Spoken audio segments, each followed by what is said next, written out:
තස්ස භගවතෝ අරහතෝ සම්මා සම්බුද්දස්ස නමෝ තස්ස භගවතෝ අරහතෝ සම්මා සම්බුද්දස්ස නමෝ තස්ස භගවතෝ අරහතෝ සම්මා සම්බුද්දස්ස හිත නන්දති පෙච්ච නන්දති කත පුඤ්ඤෝ උපයත්ත නන්දති පුඤ්ඤං මේ කතන්ති නන්දති බියෝ නන්දති සුගතින් ගතෝ. යම් පුද්ගලයෙක් පින් කරනවාද ඒ පුද්ගලයා මෙලවත් සතුටින් ඉන්නවා. ඒ වගේම මරණින් පසු පරලොවත් සතුටින් ඉන්නවා. ඒ පුද්ගලයා මෙලෝ පරලෝ දෙකේම සතුටින් ඉන්නවා. මා විසින් මේ පින කරා කියලා ඔහු මෙලව සතුට වෙනවා. ඒ වගේම මරණින් පස්සේ මෙහෙම පින් කරන්න මට හම්බුණානේ කියලා ඔහු සතුටටම පත් වෙනවා පින්නතුනි.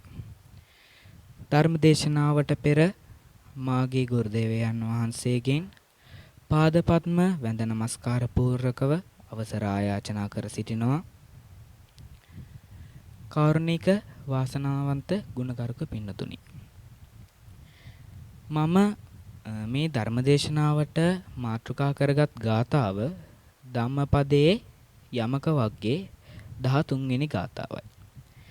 මේ ගාථාව බුදුරජාණන් වහන්සේ සුමනා දේවිය අරබයා දේශනා කරපු ගාථාවක් පින්නතුනි.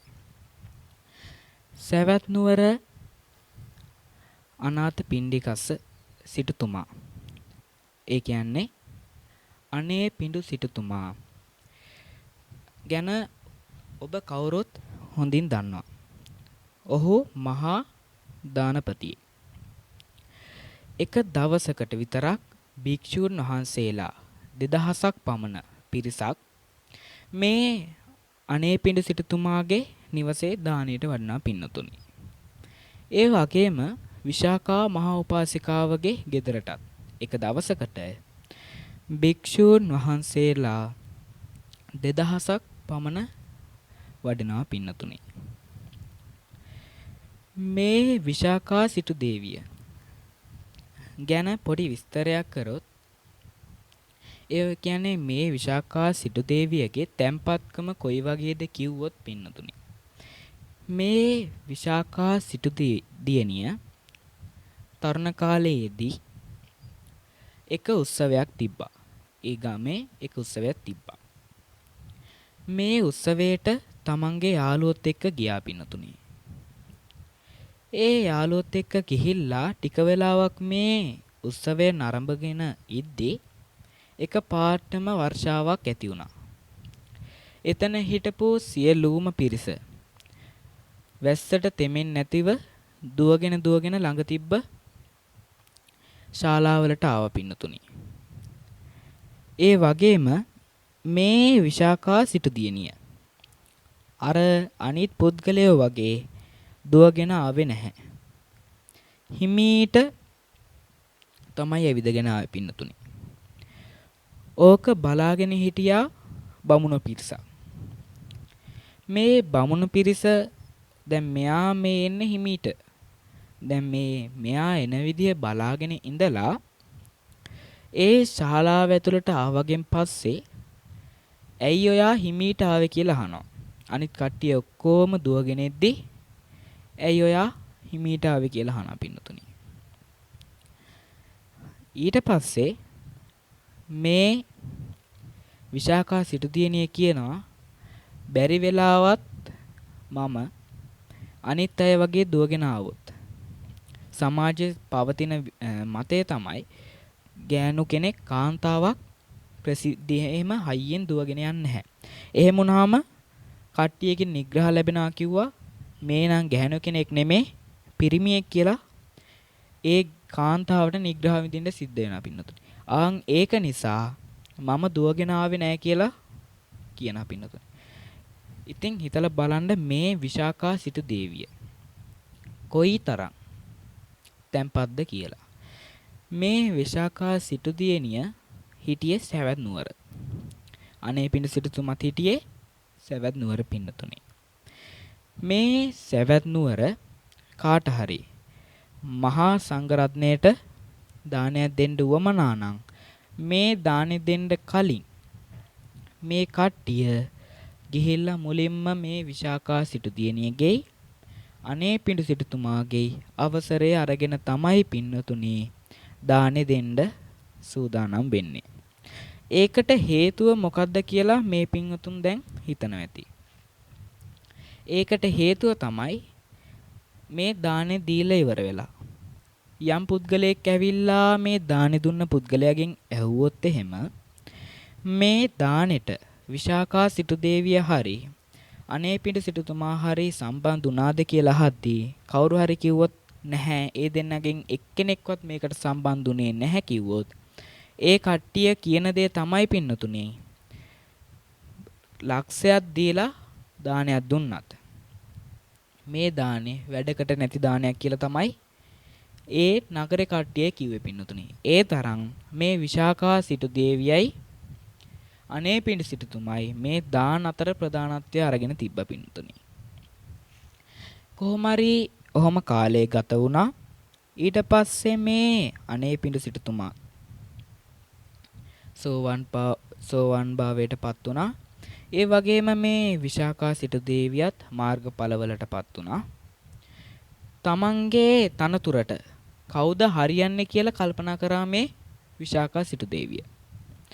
ඊට පස්සේ එහෙම කල්පනා කරලා බලද්දි ඒ කියන්නේ මේ විශාකා සිටු දේවිය භික්ෂූන් වහන්සේලාගේ රුචි අරුචිකම් හොඳට දන්න ඇත්තියක් පින්නතුනි.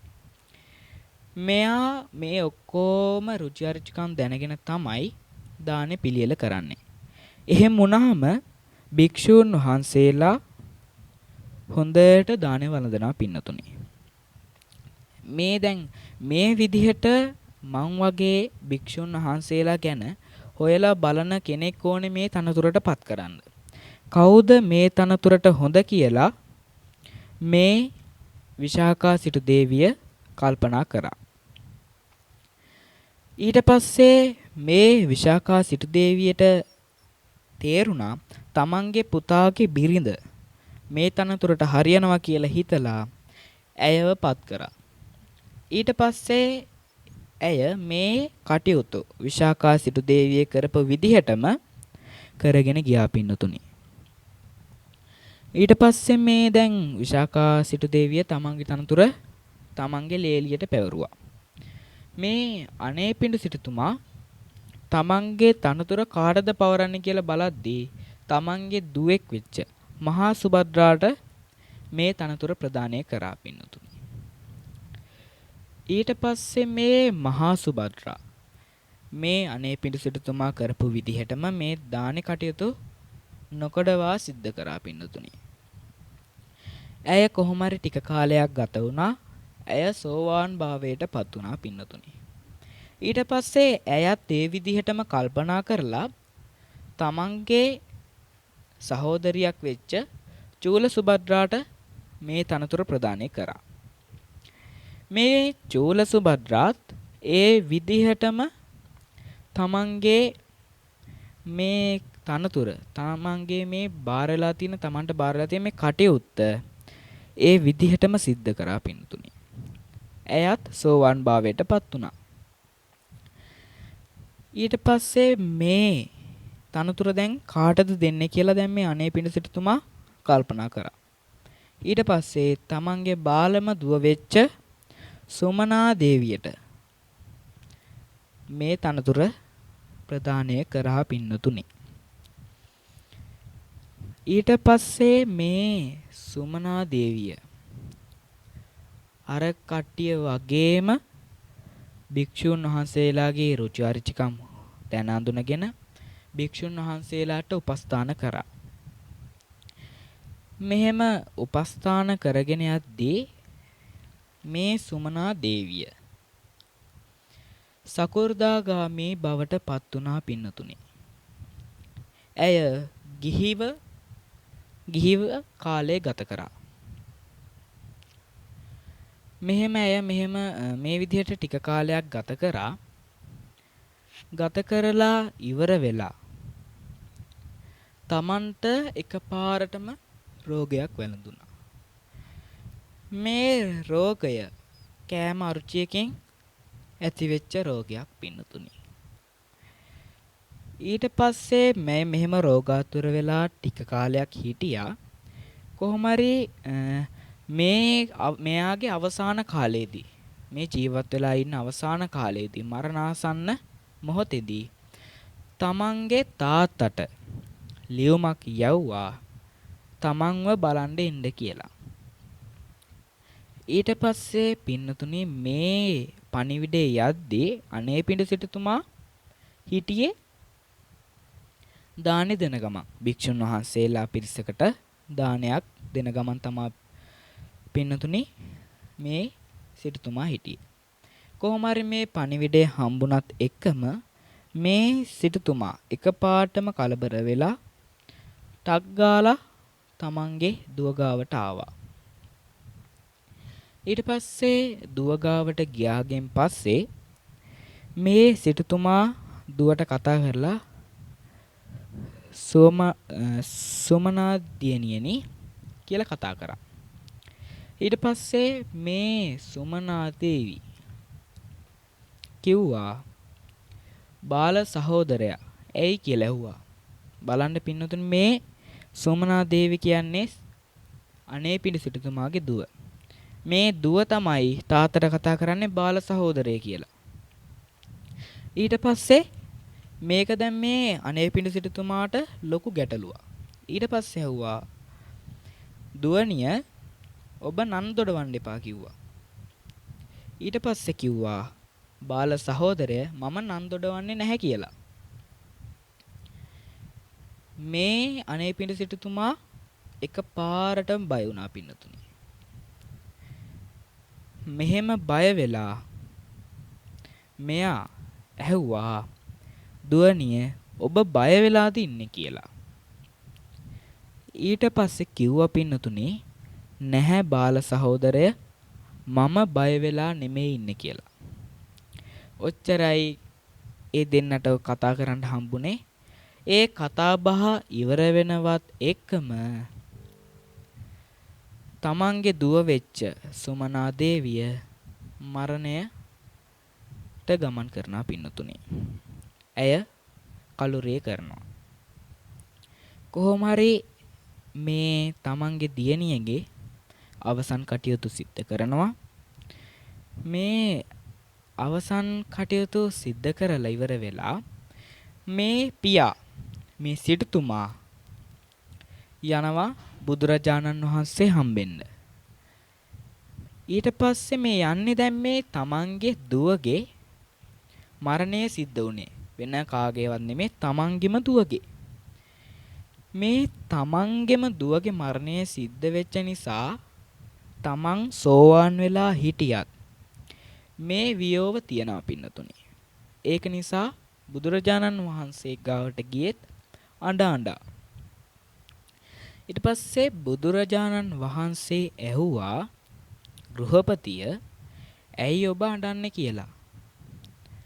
ඊට පස්සේ පින්නතුනි මේ අනේපිඬු සිටුතුමා කියනවා භාග්‍යවතුන් වහන්සේ මම මේ අඬන්නේ මගේ දුව මරණයට ළඟා වෙලා කලුරිය කරපු එක නිසා මරුණ නිසා කියලා කිව්වා පින්නතුනි. ඊට පස්සේ බුදුරජාණන් වහන්සේ ඇහුවා ගෘහපතිය ඔබ දන්නේ නැද්ද මේ මරණය කියන ධර්මතාවය මේ ලෝකයේ ඉපදෙන සියලුම සත්වයන්ට පොදු ධර්මතාවයක් කියලා. මේ ලෝකයේ ඉපදෙන සියලුම සත්වයෝ මැරෙනවා කියලා ඔබ දන්නේ නැද්ද? එහෙම ඇහුවගෙන් පස්සේ මේ අනේපිඬු සිටුතුමා කියනවා මම දන්නවා ස්වාමීනි කියලා. ඊට පස්සේ දැන් මෙහෙම මේ මම දන්නවා කිය දැන් ලෝකේ ඉපදෙන සියලුම සත්වයන් මැරෙනවා කියලා දැනගෙනත් මෙහෙම අඬන්නේ ඇයි කියලා දැන් බුදුරජාණන් වහන්සේ ඇහුවා. ඊට පස්සේ බුදුරජාණන් වහන්සේට මේ අනේපිඬු සිටුතුමා කියනවා භාග්‍යතුන් වහන්සේ මම අඬන්නේ දුව වියෝවටපත් උන එක ගැන නෙමෙයි. දුව මැරෙන මොහොතේදී සිහිය එළඹිලා නෙමෙයි මැරුණේ. ඇයි ඒ කියලා අහනවා. ඒ කියන්නේ දැන් ඇයි ඒ කියලා අහුවගෙන් පස්සේ මේ ගෘහපතියා කියනවා අපි දෙන්න අතර මෙහෙම කතා බහක් ඇති වුණා. බුදුරජාණන් වහන්සේ අහනවා කොහොම කතා බහක්ද ඇති වුණේ කියලා.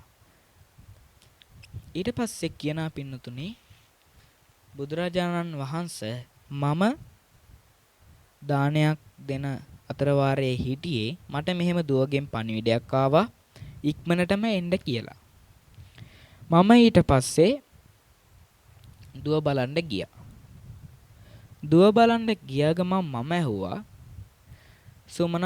සුමනා දියණිය කියලා මම කතා කරා කියනවා දැන් මේ භාග්‍යතුන් වහන්සේට. ඊට පස්සේ මගේ දුව මට බාල සහෝදරය ඇයි කියලා ඇහුවා බුදු පියාණන් වහන්සේ කියලා කියනවා. ඊට පස්සේ බුදු පියාණන් වහන්සේ මම ඇහුවා ඔබ නන් දොඩවන්න එපා කියලා මම කිව්වා කියනවා.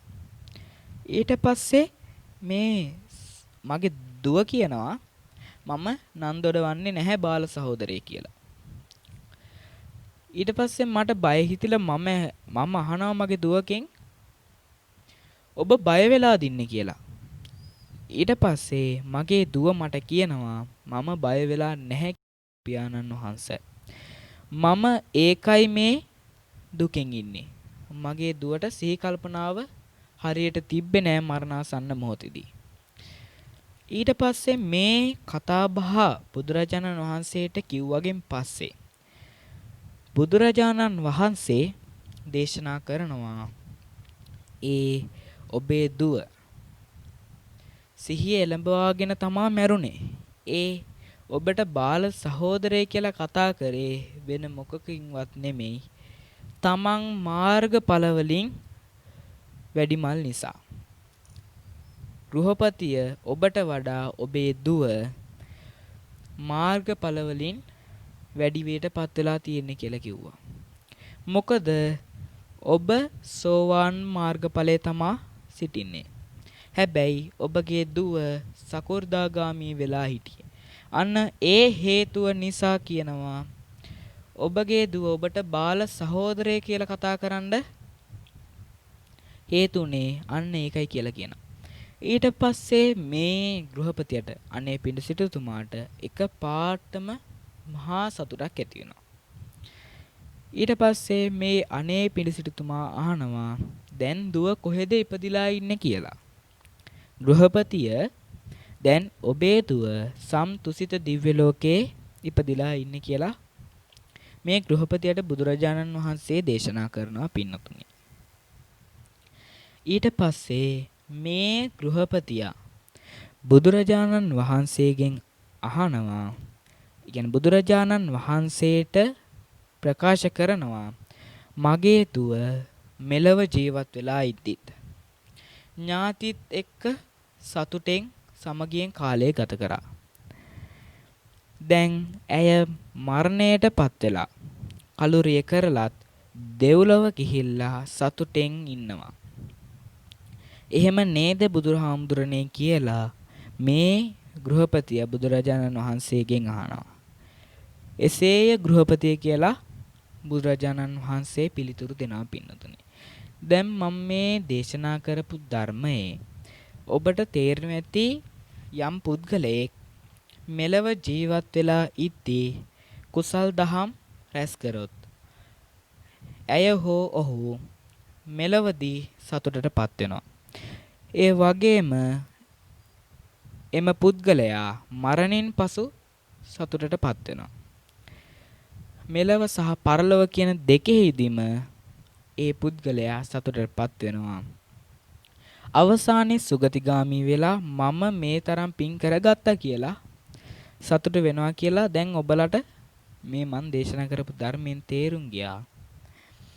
මේ ධර්මයේ දේශනා කරපු පින මාගේ ගුරු දේවයන්න් වහන්සේටත් ඒ වගේම ආකාසස්ත භූමස්ත දිව්‍යමය නාග දිව්‍යමය ගරුඩ සියලුම දෙවි දේවතාවන්ටත් අනුමෝදන් වේවා කියලා අපි දෙවියන්ට පින් දෙමු.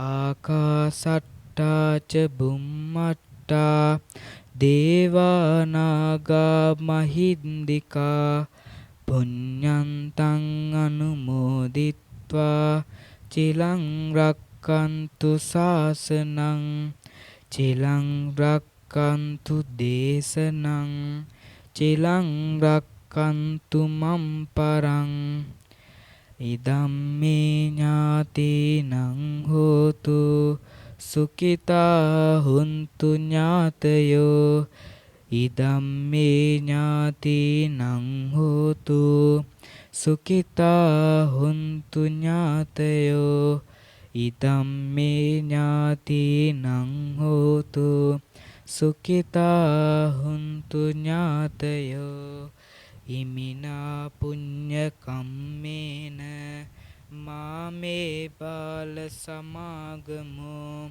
සතං සමාගමෝ හෝතු යාව නිබ්බාන පත්තියා ඉදම් මේ පුඤ්ඤ කම්මං ආසවක්ඛ්‍යා වහං හෝතු සබ්බ දුක්ඛා පමුඤ්ජතු. හොඳයි ඔබ සියලුම දෙනාට තෙරුවන් සරණයි.